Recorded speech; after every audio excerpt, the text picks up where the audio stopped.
নমস্কার বন্ধুরা। আমরা সকলেই জানি একটা টুর্নামেন্ট জেতায় একমাত্র বোলারেরা। হয়তো একটা আধটা ম্যাচ জিতিয়ে দিতে পারে ব্যাটসম্যানেরা, কিন্তু অবশ্যই খেয়াল রাখতে হবে একটা টিমের বোলিং স্কোয়াড কতটা শক্তিশালী।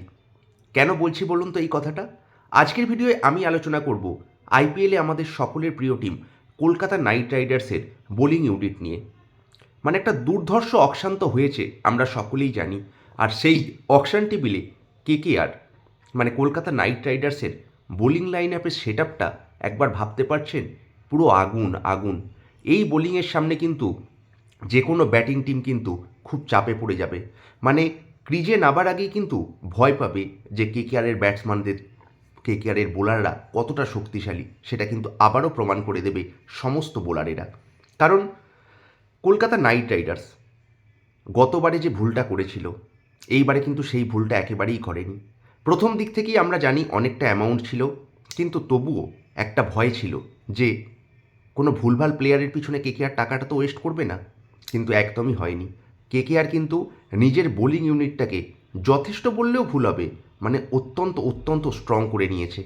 আর সেই বোলিং ইউনিটে প্রথমেই আমি নাম বলবো মাথিসা পাথিরানার কথা।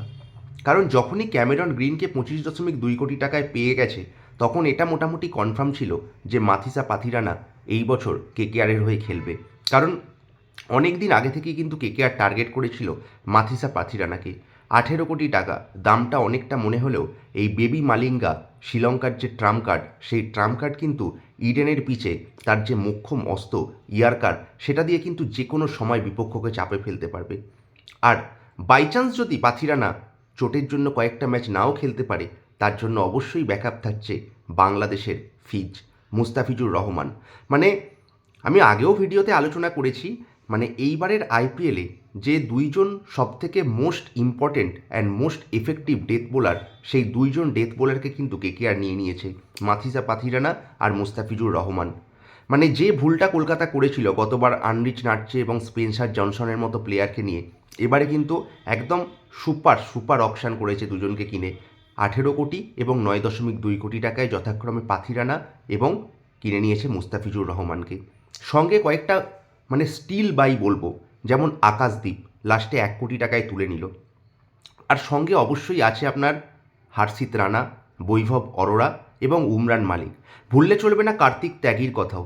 মানে কেকেআরের ফাস্ট বোলিং ইউনিটটা একবার বুঝছেন?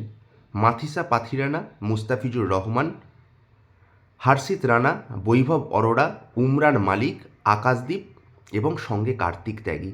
মানে এই 7জন যে গুরুত্বপূর্ণ ইন্ডিয়ান পেস অ্যাটাক, এটা কিন্তু একটা বিশাল বিশাল বড় শক্তিশালী কেকেআরের জন্য।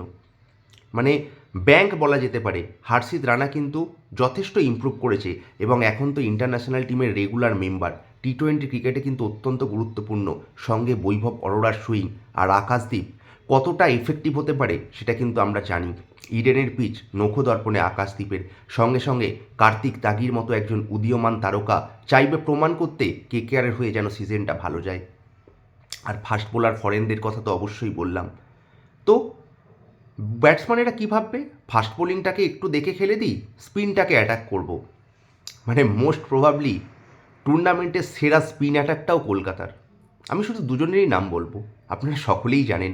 বরুণ চক্রবর্তী টি-20 ক্রিকেটের নাম্বার 1 র্যাঙ্কড বোলার।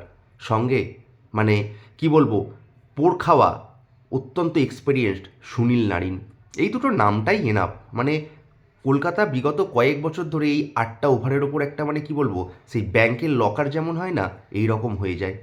মানে এই 8টা ওভার আছে মানে যে কোনো ক্যাপ্টেনের একটা ব্যাংক যে কোনো সময় কিন্তু বরুণ চক্রবর্তীকে, সুনীল নারিনকে আনতে পারে। আর সঙ্গে উদীয়মান স্পিনার প্রশান্ত সোলাঙ্কির কথা বলতে হবে। এই প্রশান্ত সোলাঙ্কি কিন্তু মহারাষ্ট্র প্রিমিয়ার লিগে যথেষ্ট ভালো খেলেছে, তাই এই উদীয়মান স্পিনারটার কথাও কিন্তু আলাদা করে বলতে হবে। অবশ্যই বরুণ চক্রবর্তী, সুনীল নারিনই প্রত্যেকটা ম্যাচ খেলবে, তবে ডেফিনেটলি কেকেআরের যে বোলিং ইউনিট, এই বোলিং ইউনিট কিন্তু সত্যি সত্যি একটা গুরুত্বপূর্ণ বোলিং ইউনিটে পরিণত হয়েছে। মানে আমি বারবার বলছি, একটা আধটা ম্যাচ হয়তো ব্যাটসম্যানরা জেতাবে, কিন্তু যখনই তুমি টুর্নামেন্ট জিততে চাইবে, যেমন 2024-এর টুর্নামেন্টটাই ধরো না, মিচেল স্টার্ক কতটা গুরুত্বপূর্ণ বল করলো।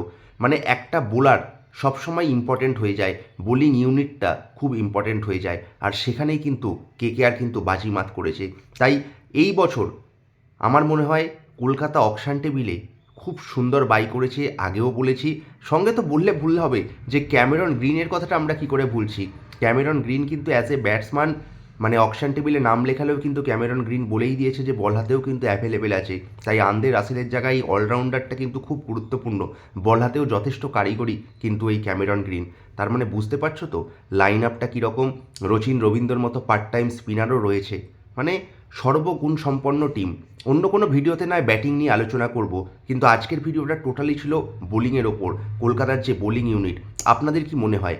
আর বন্ধুরা, আমার এই ভিডিওগুলো যদি আপনাদের ভালো লাগে অবশ্যই একটু কমেন্ট করবেন আর একটু লাইক করে দেবেন। আর আপনারা যদি সত্যি সত্যি কেকেআর বা কলকাতা নাইট রাইডার্স টিমের ডাইহার্ট ফ্যান হন, অবশ্যই কিন্তু কমেন্টে আমি কেকেআর বা করবো লড়বো জিতবো কথাটি অবশ্যই লিখবেন। তাহলে কিন্তু কেকেআর রিলেটেড ভিডিও বানাতে কিন্তু যথেষ্ট আনন্দ এবং ভালোবাসা পেয়ে থাকি। তাই আরও অনেক আইপিএল রিলেটেড ভিডিও আসতে চলেছে এবং কেকেআরের ভালোবাসা পাওয়ার জন্য আমি আরও কেকেআর রিলেটেড অনেক ভিডিও আপনাদের জন্য পোস্ট করব, ব্যাটিং নিয়ে, ফুল স্কোয়াড নিয়ে এবং সমস্ত আপডেটস থাকবে। তাই বন্ধুরা, এই চ্যানেলটি যদি এখনও না সাবস্ক্রাইব করে থাকেন অবশ্যই সাবস্ক্রাইব করুন এবং পাশে থাকা বেল আইকনটা প্রেস করবেন। তো এতক্ষণ যখন ভিডিওটা দেখেই নিলেন তাহলে বন্ধুরা একটু লাইক বাটনটা ক্লিক করে দেবেন আর বেশি করে ভিডিওটা শেয়ার করবেন। ধন্যবাদ, নমস্কার। আজকের মতো দেখা হচ্ছে আগামী কোনো দিন কোনো লাইভ অনুষ্ঠানে বা ভিডিওতে। ধন্যবাদ।